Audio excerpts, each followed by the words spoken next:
안녕하세요, 썰닭입니다. 오늘은 대패 삼겹살 먹었어요. 맛있겠죠? 맛있겠죠?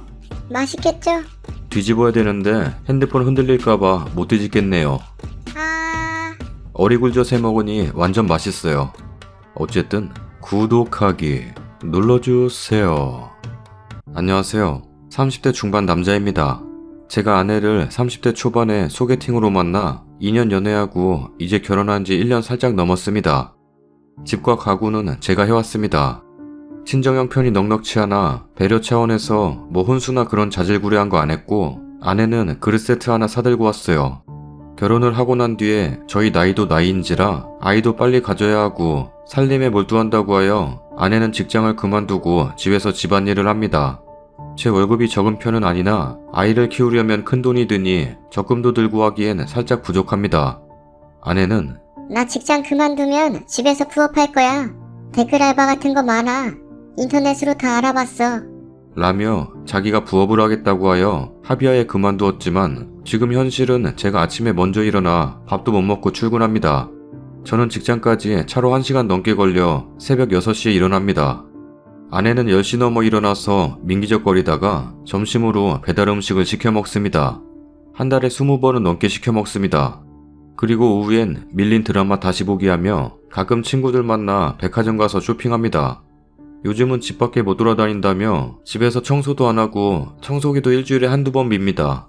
아내는 머리카락이 길어 바닥이 엉망인데도 청소 안 해도 로봇 청소기가 바닥을 알아서 밀어. 라며 청소도 안 합니다. 심지어 빨래도 저는 양복만 입기 때문에 항상 드라이 클리닝을 시키는데, 그런 빨래 해봤자 속옷이랑 본인 옷이랑 수건이 전부인데도 일주일에 한 번 합니다.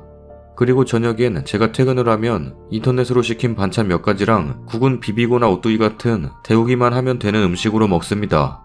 아내가 요리를 잘하지 못하는 건 알았지만 이렇게 냉동식품이나 즉석식품 아니면 아예 집에서 요리를 일절하지 않습니다.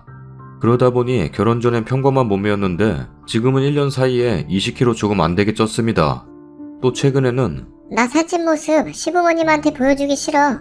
그냥 나 아프다고 하고 혼자 갔다 와. 랍니다. 솔직히 서운했지만 혼자 갔는데 문자로 음식 좀 많이 좀 싸와. 특히 산적이랑 돼지갈비 꼭 싸와. 라고 하더군요. 솔직히 정 떨어졌습니다.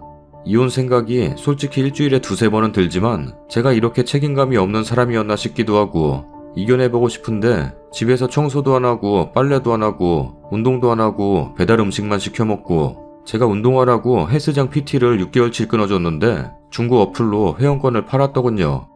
진짜 요즘 너무 정 떨어지고 각방 쓴 지도 오래됐습니다. 일 끝나고 집에 오면 한 번씩 아내가 관계를 요구하는데 솔직히 하기 싫습니다. 이렇게 몇 번 거절했더니 여자 생겼냐?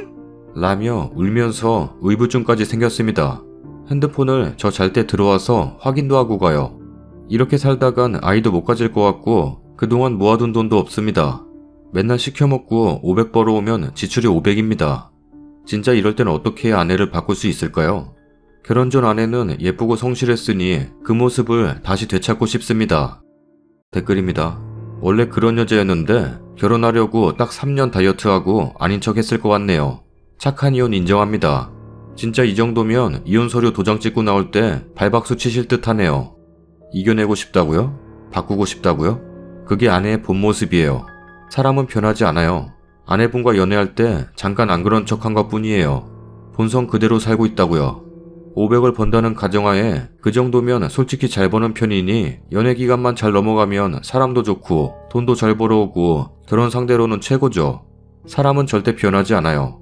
위자료와 재산 분할 크게 들어가기 전에 서둘러 갈라서거나 생활비를 아주 타이트하게 해서 주세요. 식비 얼마, 통신비 얼마, 보험 얼마, 기타 공과금 얼마, 택시 이용 불가, 전철이나 버스 이용, 자가용 이용 중이면 기름값 한 달에 5만원, 이렇게. 본인 이름으로 된 카드값 달라고 하면 절대 안 된다고 하시고, 남편분 카드 쓰고 있으면 한도를 낮추거나 다 없애고 새로 만들어주세요. 돈으로 꼼짝 못하게 해야죠. 생활비를 타당하게 준다면 이혼 시에 아무리 와이프가 생활비 안 줘서 이혼한다며 귀책 사유를 남편한테 돌려도 받아들여지지 않습니다. 혹시 본인이 결혼하기 전 모아온 돈이 있다면 그 돈을 쓰겠죠. 바닥이 날 때까지. 저도 가정주부에 맞벌이에 아이도 키우지만 진짜 배달음식 돈 비싸기만 하고 뭐하는 짓인지. 집 밥 해먹는 거조차 귀찮으면 살면 안 되죠. 운동한다니 건투를 빕니다. 저 출산 후 20kg 쪘고 10kg 감량한 상태에서 헬스장 안에 요가 수업 들었습니다. 제가 제일 뚱뚱했고 자세도 안 나오고 혼자 끙끙댔는데 원래 몸은 이 몸이 아니란 것을 스스로 알았기에 주눅들지 않았습니다. 거의 한 달에 1kg씩 뺐고 완전히 돌아오진 않았지만 지금은 제일 뚱뚱하지 않습니다. 할 수 있어요. 추가 글입니다. 일단 댓글은 읽어보니 제가 이렇게 느끼는 게 정상이구나 싶기도 하고 아내가 보면 속상할 것 같기도 하고 마음이 참 싱숭생숭했습니다. 그치만 보여주는 게 맞고 스스로 문제를 알아야 하는 게 맞기에 글을 올렸다고 말하고 댓글을 보여줬습니다. 처음엔 이런 걸 왜 써서 자기를 욕먹이냐고 화를 내더니 댓글을 어느 정도 읽고 나서는 자기가 잘못했다고 합니다. 아내는 결혼 전에도 자취했습니다. 원래 집에서 이렇게 지냈냐 물으니 그때도 청소는 고사하고 밥도 편의점이나 배달음식으로 폭식을 하는데 스트레스 풀 방법이었다고 합니다. 그래서 결혼해서는 그런 폭식할 만큼 스트레스가 있었냐 하니까 그런 건 아닌데 확실히 몸도 편해지고 직장 스트레스가 없으니까 또 전에 습관이 남아서 내 스스로를 놨었어. 라고 합니다. 이렇게 살아서는 건강도 물론이고 큰일 날 수 있겠다 싶어서 여러분들 조언대로 제 카드에 생활비 150만원으로 한도를 설정해놨고 그 150만원 안으로 한 달 동안 식재료 사고 옷이나 뭐 샴푸 등등 필요한 생필품을 사고 보험료도 내는 방식으로 하자고 합의했고 운동은 혼자 가니 살찐 모습 때문에 더 위축이 된다고 하길래 앞으로 제가 퇴근하고 같이 헬스장을 가기로 했습니다. 가서 같이 운동을 하면서 저도 건강 챙기고 아내도 체중 감량을 하고요. 아내가 1년간 일을 그만두고 집에 있으면서 퇴사를 하고 나서 2달 정도는 정말 행복하고 좋았다가 좀 지나고 보니 자신이 왜 존재하는지 이런 생각에 잠겨서 마음이 좀 힘들었다고 합니다. 그래서 운동을 좀 하고 마음을 좀 추스리고 취업을 하기로 했습니다. 내가 전업주부니까 취업 전까지는 집안일 신경 써볼게. 라면서 약속했습니다. 아침은 제가 일찍 나가고 그러니 저도 이 부분에서 굳이 자는 사람 일찍 깨워서 밥 차리라고 하기도 싫고 그래서 저녁을 아내가 차려주기로 했습니다. 아침은 저녁에 먹고 남은 거나 밑반찬을 해두면 제가 차려 먹기로 했습니다. 이혼하라는 말이 가장 많았는데 사랑하는 사람이고 제가 좀 더 힘들더라도 아내가 반짝였던 시절처럼 다시 돌려놓고 싶습니다. 외적인 부분 때문이 아닌 내면으로 아름다웠던 사람이었던지라 안타깝고 속상한 마음이 큽니다. 아내가 그래도 본인 문제를 정확히 알고 고치려고 같이 계획도 짜고 진솔하게 이야기하는 모습을 보고 참 고맙고 기특하고 한번 믿어보기로 했습니다. 뭐 사이다는 아니지만 저는 참 기분이 좋네요. 다들 행복하시고 날 추워지는데 감기 조심하세요. 다음 사연입니다. 저는 딩크족 합의해서 결혼했어요. 제가 좋은 부모가 될 거란 확신이 없어요. 남편도 크게 아이 바라지 않았고요. 나중에 생각이 바뀐다면 모를까 향후 5년간은 자녀 계획 없습니다. 각자 자기 부모님께 말하기로 했는데 남편은 자기 부모님한테 말을 안 했나 봐요. 자기 엄마 아빠한테 말 안 한 게 내 잘못은 아니니까 욕먹거나 말거나 신경 안 썼습니다. 전화 와서 뭐라고 할 때마다 제가 더 크게 뭐라고 하니까 저한테는 전화 안 옵니다. 저희 부모님도 딩크족 한다니 엄청 싫은 티 다 냈지만 제가 안 낳고 안 키울 건데 엄마 아빠 입장이 뭐가 중요하냐, 대신 낳아주고 대신 키워줄 거냐고 따지고 화내서 저희 집은 이제 잠잠합니다. 가끔 서운한 내색은 하세요. 원체 성격이 한 성격하고 틀린 건 틀린 거고 아닌 건 아닌 거란 생각으로 삽니다. 엄마 아빠가 애 안 낳으면 유선도 없다는데 괜찮아? 라며 남편이 묻길래 그런 마음씨 가진 할머니 할아버지면 필요 없다 말했습니다. 애를 돈 주고 사겠다는 심보로밖에 안 보여서요. 그렇게 애가 좋으면 본인들이 더 낳던지 입양해서 키우면 될 일 아닐까요? 왜 굳이 저한테 애 낳으라고 현혹시키려 드는지. 나중에 애한테 유산 줄 테니까 너 얼른 낳아라 이런 소리 듣게 될까봐 더더욱 안 낳기로 마음먹었어요. 돈에 눈 뒤집혀서 애 낳은 여자가 되고 싶지도 않고 그깟 돈 때문에 사람 인생 좌우되게 하고 싶지 않아요. 남편 남동생도 곧 결혼 예정이었습니다. 인사 온다고 내려오라길래 갔습니다. 그냥 별탈 없이 넘어가나 싶었어요. 근데 또 그 주책이 어디 가겠습니까? 시어머니는 손가락질하면서 얘들은 애 하나도 안 낳는다더라. 너네는 안 그럴 거지? 낳을 거지? 여자친구가 머뭇거리면서 대답하니까 물 만난 물고기 마냥 엄청 떠들기 시작하는데 아주 신났어요. 그러면서 아이고 예쁜 새아가 이렇게 말 잘 들으면 얼마나 예쁘냐? 라면서 좋아 죽으려고 하고, 며느리면 시어머니 말 잘 들어야 된다는 식으로 말하면서 자꾸 저한테 안 그러냐? 안 그러냐? 이러는데 남편이나 동생이나 꿀먹은 벙어리 노릇하길래 제가 말했어요. 어머니, 저 들으라고 하는 말인 거 다 아니까 그만하세요. 어머니한테 예쁨 받으려고 애 낳을 생각 하나도 없고요. 애초에 어머니한테 잘 보이려고 결혼한 것도 아니에요. 이렇게 말하니까 또 입국 다물고 자기 화난 티 다 내길래 더 보고 있기도 싫어서 저녁 안 먹고 나왔어요. 남편이 엄마가 너무했는데 그렇게까진 말하지 말지. 분위기 어색해지잖아. 분위기는 이미 며느리 둘이 나오고 애 낳으라 소리할 때부터 어색하고 안 좋았어. 너 빼고 다 알아. 다들 표정도 엄청 안 좋았잖아. 아니나 다를까 둘이 결혼 한 해 만에 파혼 한 해 만에 난리가 났습니다. 저 때문이라고 하길래 며느리 둘이 운운하면서 가만히 있는 사람 바보 취급하고 애 낳으라고 일장연설하는 시어머니 때문 아니에요? 이렇게 대꾸하니 또 난리가 났네요. 다신 보지 말자. 죽어서 내 무덤에 나와서 울어라. 라면서 악쓰길래 다신 안 보자면서 무덤에 가서 제가 왜 울어요? 이렇게 대꾸하니까 또 난리가 났네요. 틀린 말 한 것 같지는 않은데 남편이 적당히 져주지. 뭐 저렇게 자꾸 대꾸해. 한번 져주기 시작하면 버릇되니까 그래서 버릇 안 되게 하려고 안 져주는 거야.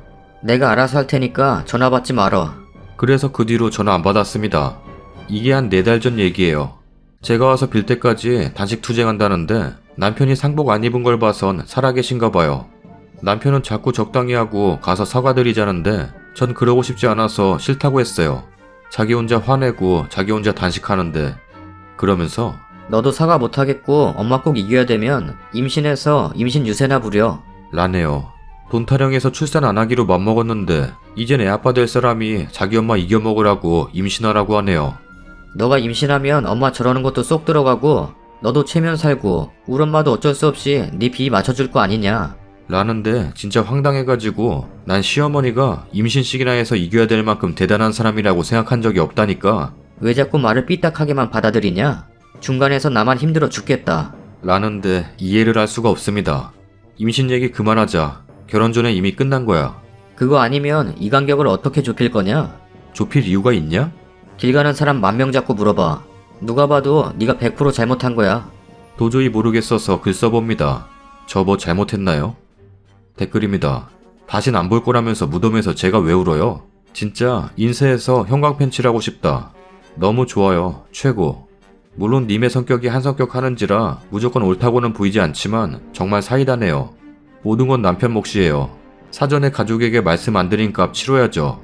님은 완강했고 남편도 동의했기에 결혼한 거 아니었나요? 님은 가족에게 아쉬운 소리 들어가면서라도 다 말하고 인정받는 동안 남편은 침묵으로 일관하면서 무슨 생각했대요? 이럴 줄 몰랐다? 지금 알았으니 알아서 잘 커버하라고 해요. 딱 보니 어차피 남편도 님 성격 알고 결혼한 것 같은데 굳이 님 성격 가지고 뭐라고 하고 싶지는 않아요. 다시 한번 말하지만 속이 다 후련하네요. 여자는 남자가 좋아서 결혼한 거지 시어머니랑 친하게 지내고 기싸움 하려고 결혼한 거 아닌데요. 간격이 생겼음 생긴 대로 사세요. 왜 시어머니랑 간격을 좁혀야 하죠? 그냥 본인이 중간에 끼니 잔소리 듣기 싫어서인 것 같은데 니네 엄마잖아요. 니네 엄마. 니네 엄마. 니네 엄마. 니네 엄마. 니네 엄마. 니네 엄마. 썰닭입니다. 첫 번째 사연 1년 만에 20kg 찌셨다는데 가능한 건가요? 저는 전에 굉장히 말랐어서 살찌려고 참치기름 먹고 분유 먹고 별거 다 해도 안 쪄서 운동 좀 하니까 조금 살이 붙던데 통통하신 분들도 스트레스지만 마른 사람들도 많이 스트레스예요. 지금은 적당합니다. 배달 한 달에 20번. 저는 해먹는 걸 좋아해서 배달 2달에 한 번 시킬까 말까 정도예요. 배달이 꼭 나쁜 건 아니지만 계속 시키면 돈도 돈이고 습관이 안 좋아질 것 같네요. 지금이라도 바뀌려고 노력하신다니 예전처럼 아름답게 바뀌실 것 같아요. 두 번째 사연은 많이 공감합니다. 저도 애 낳기 싫거든요. 나중에 어떻게 될지는 모르겠지만 일단 지금은 그래요. 근데 저렇게 합의하고 결혼했는데 낳으라고 자꾸 강요하면 정말 싫을 것 같아요. 사람들은 보통 그러죠. 애는 무조건 낳아야 한다고. 남들 다 있는 애 없으면 안 된다고. 본인 인생은 본인이 결정하는 건데 적당한 조언은 괜찮지만 자꾸 하면 독이 된다는 거. 키워줄 것도 아니고 양육비 보태줄 것도 아니면서 그냥 그렇다고요. 우리 구독자님들은 모두 자녀들이 있으시겠지만요. 아 어리굴젓 다 먹었어 벌써. 몇 번 먹지도 않았는데. 구독하기 눌러주세요. 다른 젓갈 없어? 가리비젓 조금 남았어. 구독하기 눌러주세요. 그거 어리굴젓 소스에 비벼. 오 대박. 어리굴젓 맛 난다. 구독하기 눌러주세요.